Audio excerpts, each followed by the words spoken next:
So it gives me great pleasure to ask Nick to come up to respond on behalf of all the inductees.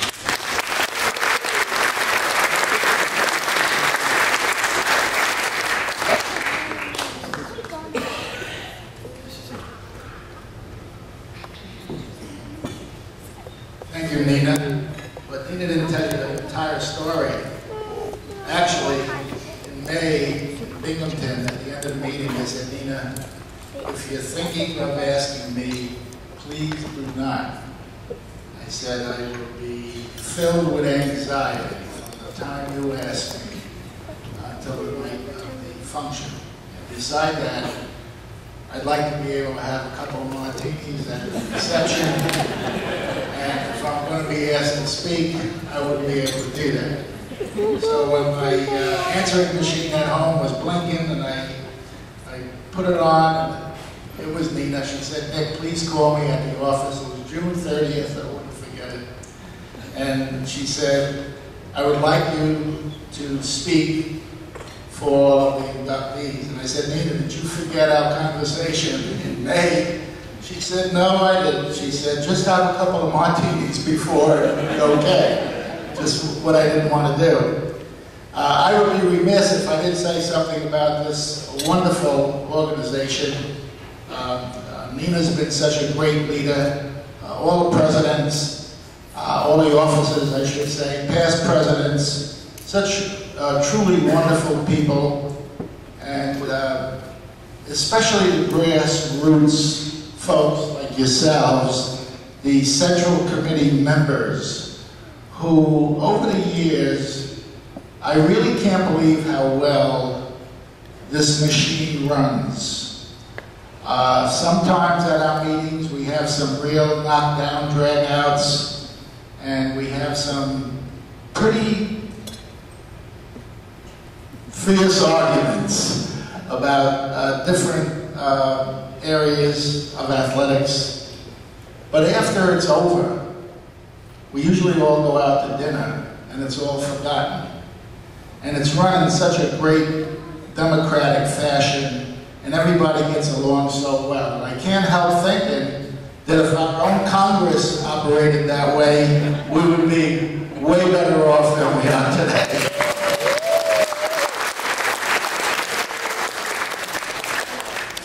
A little anecdote, you know, I graduated, went to school in the Lower East Side of Manhattan, for those of you who know Manhattan, right around Little Italy.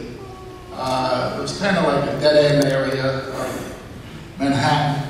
The name of the high school was Seward Park. And like any young man, I thought, well, when I'm done here, I'm going to go on to play Division I football, and who knows, maybe I'll make it to the pros. And when I graduated, I had an opportunity and an offer to go to the University of North Carolina. Now, this was 1950, that's a long time ago. And they had just graduated. Some of you folks may remember, Charlie Choo Choo Justice was an All-American at North Carolina, later went on to play for the Washington Redskins. And that year, the University of North Carolina brought in 4 running backs, and I was one of the running backs. And I got on a train, went to Raleigh, North Carolina. I had never been at Manhattan. I was met at the train station by Ted Hazelwood, was the assistant coach, and took me out to Kenan Stadium. He said, you're going to stay here tonight. I'll pick you up in the morning, and we're going to put you through some workouts. So I did, and in the morning at 8 o'clock, he arrived, and he said, okay, get your gear on, and we went down to the field. And I don't know, he threw a lot of passes to myself, and I threw a lot of passes to him. He asked me to punt, he asked me to throw. He asked me to do some running drills, and I think 3 times he clocked me in the 40-yard dash. And after it was all over, he said, okay, we're going to go back now. We're going to meet with Coach Snavely. Carl Snavely was the coach at the University of North Carolina at that time. And we went into the office, and I sat down, and Snavely said to Coach Hazelwood, he said, how do you do? He said, can he catch? I said, oh yeah, he can catch pretty good. He said, how does he throw the ball? He said, he throws very well. And he said, what about punting? And he he said, yeah, you punt pretty good. He said, what about his speed in the 40? And Hazelwood kind of scratched his head. And in the southern drawl, he said, well, he said, the best way for me to say how he runs is, and he hesitated, he said, if he had a race with a pregnant woman, he'd come in third. So that kind of like took me by surprise, knocked me right out of the box, and that was the end of, not my career as a running back, but my illusions of being a standout in that area. Later left, went to New York University, as Nina said, and one other little anecdote. One of my first job, my only job, for the first 38 years was at Middle Country Schools. They asked me to be the varsity basketball coach, which I was. It was predominantly Italian neighborhood, and I guess I could say that I'm Italian. And we had our first basketball game, and it's rare that you see Italian basketball players, you know, 6'8", 6'9", 6'6", 6'5", you know, most of them are like Pat Pizzarelli, short and squatty, you know, more like myself. And we went in, and while my kids were getting dressed, I walked out to the coach, and I said, I looked at those kids, and they were all over 6'3", 6'4". And I was a kid just out of college. I just started in September. I said, Coach, where the hell did you get all these big kids? And he looked at me and he said, you're new, aren't you? I said, yeah, I just got the job in September, the first year of teaching, and then, you know, I had coached football in the fall. And I said, this is really my first head coaching job. He said, well, let me tell you something, son. He said, you know, in the state of New York, physical education is mandatory. He said, every day that our basketball players go to physical education, we walk them in a horse manure until they grow to the size that we want them to be. And I looked at him and I thought, oh boy, this guy knows he has a rookie here. And that was the end of my coaching career, so I went into administration. You notice that I didn't get this award tonight under the coaching category. What I'd like to do now is to recognize the families. I would like Sally Cuss and her family, entire family, please stand up, because I know we did this earlier today, but one more time, Sally and your entire family, please stand and recognize this wonderful group of people.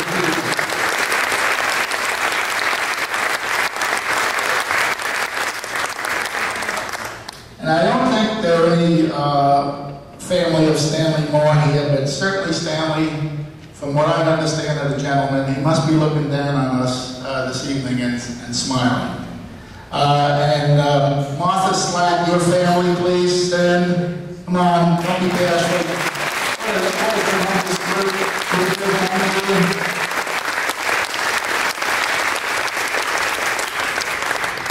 And Jim Tully, your family, please stand. Good knowledge.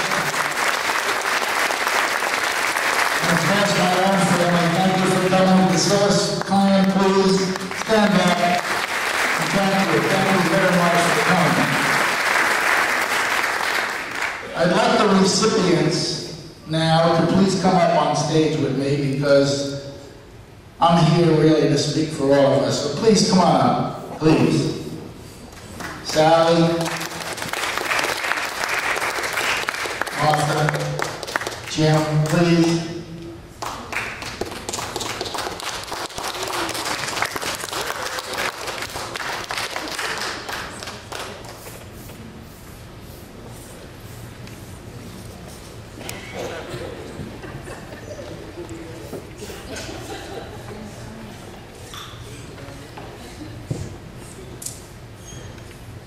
As Nina was going through the program and putting up the video, I thought to myself, there are no pretenders here. None of these folks are pretenders, they're doers. What a wonderful career. I think Pat mentioned it, over 175 years of experience with the young people of the state of New York, dedicated service, professionalism, and it's with a great deal of humbleness, if there's such a word. I don't know if there is, but I'm a physical education guy. My wife's a math teacher. Yeah. If there's some English people here, is there a word like that? I can say that. Okay. I am really humbled on their behalf. What a wonderful, wonderful group. And the number of young people that must have passed through, and the number of young people who you must have had an influence on must have been fantastic.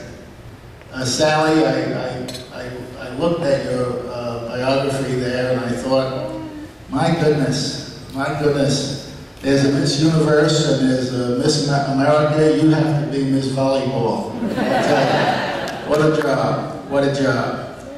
I did have a great deal of anxiety doing this, I really did, because from June 30th to tonight, I didn't know what I was going to say. I didn't write anything down, and I had gone to the library a few times to try to find something interesting to say tonight, and I said to my wife, you know what, I'm pretty much just going to wing it. I'm going to just say what I feel like saying, but I thought I would close by perhaps a message that I hope all of the recipients here would like to leave for all of you. And it's a poem, and the author, it's anonymous, and as Yogi Berra would say, that means we don't know who wrote it. And if any of you ever read any of Yogiism, one of my favorites is someone asked him about, when he was with the Yankees, they said, Yogi, I got to ask you about this restaurant in the Bronx. I'd like to take my wife to it some evening. What do you know about it? And Yogi says, you know what? No one goes to that restaurant anymore. It's too damn crowded. But that was Yogi. Anyway, anonymous. People are unreasonable, illogical, and self-centered. Love them anyway. If you do good, people accuse you of selfish, ulterior motives. Do good anyway. If you are successful, you will win false friends and true enemies. Succeed anyway. The good you do today will be forgotten tomorrow. Do good always, anyway. And honesty and frankness make you vulnerable. Be honest and frank, anyway. The biggest person with the biggest ideas can be shot down by the smallest people with the smallest mind. Think big, anyway. People favor underdogs, but follow only top dogs. Fight for the underdogs, always. What you spend years building up may be destroyed overnight. Build anyway. People really need help, but will attack you if you help them sometimes. Help them anyway. And give the world the best you have, and it may kick you in the teeth. Give the world the best you have anyway. To our recipients tonight, all of us, we're humbled, we're honored, and this is probably, it is for me, one of the greatest evenings of my life, and I'm sure it is for all of these wonderful, wonderful people up here. And I know we're all proud of you. I am so proud of you. You're all worthy of this tremendous award. And God bless all of you. And thank you for asking me to do this. Thank you.